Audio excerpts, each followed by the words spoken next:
Poland, September 1939. The German foe begins its ruthless march of conquest and sets the stage for World War II. Poland's 34 million inhabitants, crushed, scattered, and enslaved. Tens of thousands of square miles of territory shrink before the movement of lightning armored columns. Poland and the world learn the meaning of a grim new word, blitzkrieg. Here is shown the initiation of that phase of modern warfare. These pictures of the preparation for attack and later the actual combat were all made by German frontline cameramen. Therefore, they stress Nazi superiority. Success is unimpeded as Hitler's divisions move against outnumbered Polish defenders. Later, on other world battlefronts, the Allies are to destroy the myth of the invincibility of the Nazi armies. But this is Hitler at the peak of his armed might, and the record of a nation overrun in just days is of military as well as historical importance.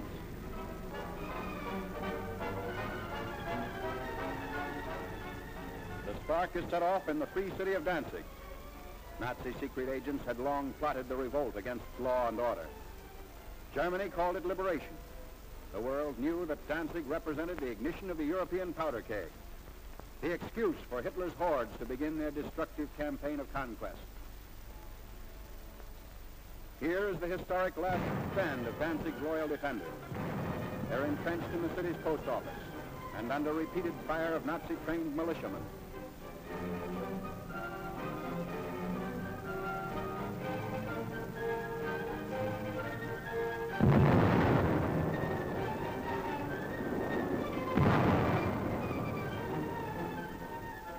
Taking cover behind an advancing tank, the attackers move in. Gasoline is sprayed on the building, and its doom is sealed.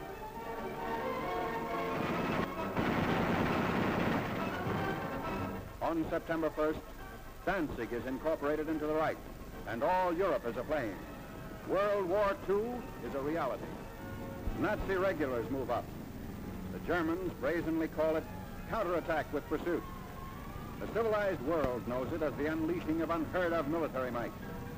With little to stand in their way, the Nazi divisions roar across the Polish countryside and reveal for the first time the machines and weapons that are to terrorize a freedom-loving people. Military observers see the Nazi lightning warfare as setting the style for modern battle. Only a well-devised counter-blitz can stem the flanking and pincer movements of the wily Germans. The motorcycles bring up machine gunners for the opening of the attack.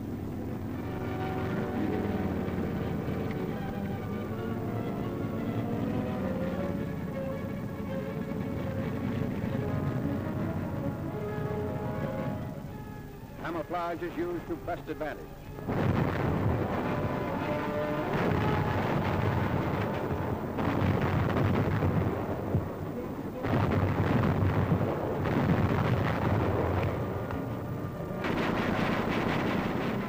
Tanks speed the advance as a Polish town is about to fall.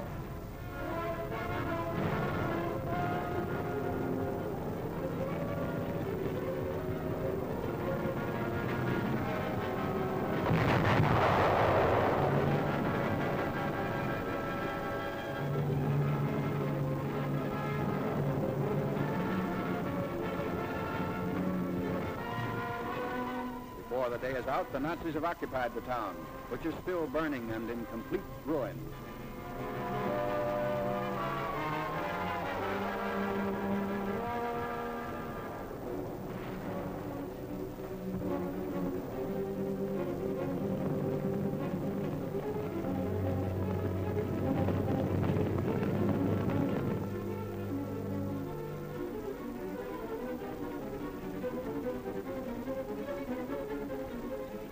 Wrecked equipment testifies to the Polish rout. There's no halt in the wrecked town. The military timetable calls for the rushing up of troops for more blitz attacks. The German strategy is to isolate Polish forces as quickly as possible. So the Nazi columns move according to prearranged schedule. 30 to 37 miles per day is the German claim.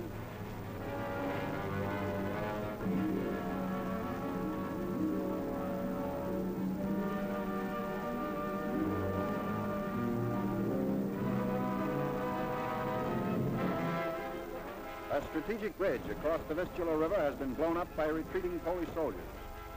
But in their haste, they were unable to ensure its complete destruction. The enemy will be delayed, but temporary repair is not impossible for skilled mechanics to accomplish in fast time.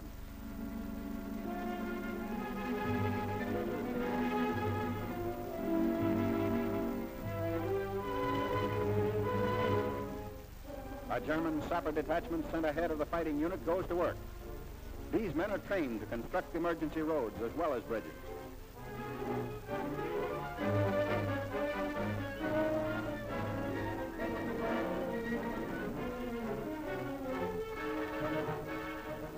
The hastily constructed span is quickly put to use by the advancing Nazis.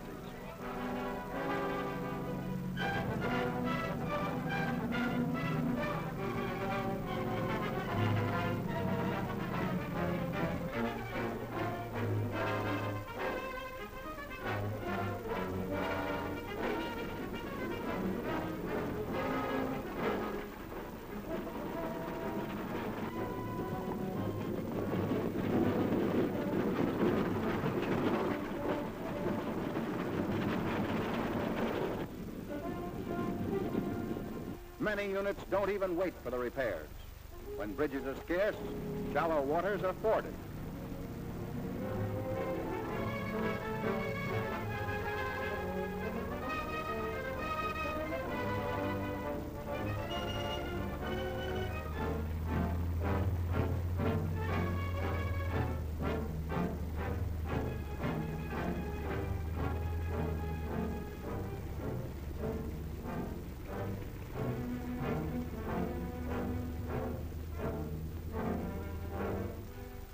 The blitz-minded German generals even defy fatigue.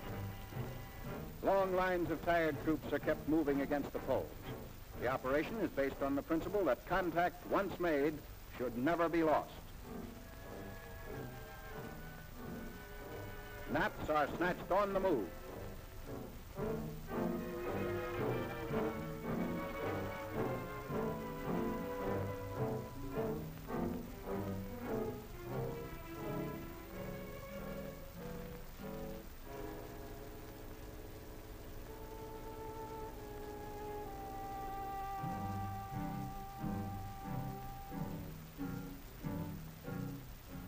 Complete halt comes only during the lull between battle movements.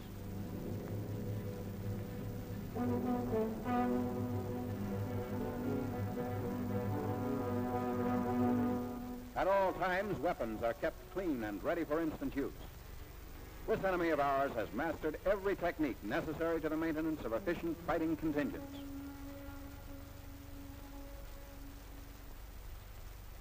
The Polish harbor of Gdynia. For the defense of this vital seaport, the Poles have sunk ships to block the entrance of German warships.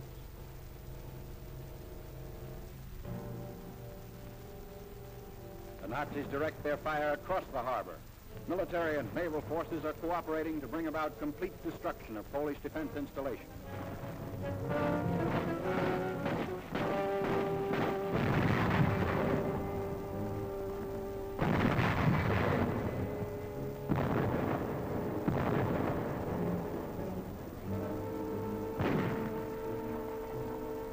After a thorough bombardment, the outnumbered garrison of Gdynia surrenders.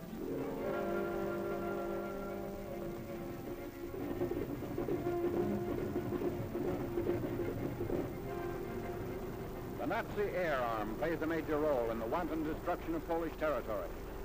The method is now a familiar one. First reconnaissance planes go aloft to secure valuable photographic data. The aerial pictures will show the movement and position of Polish troops, and also the undefended sectors that will supply easy targets for Nazi bombs.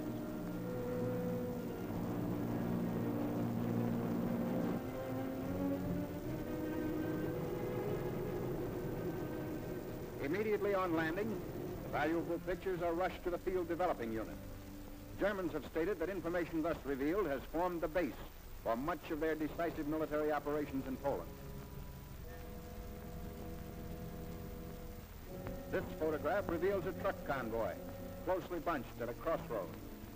If proper distance and interval had been kept between vehicles, they would not be the target shown here.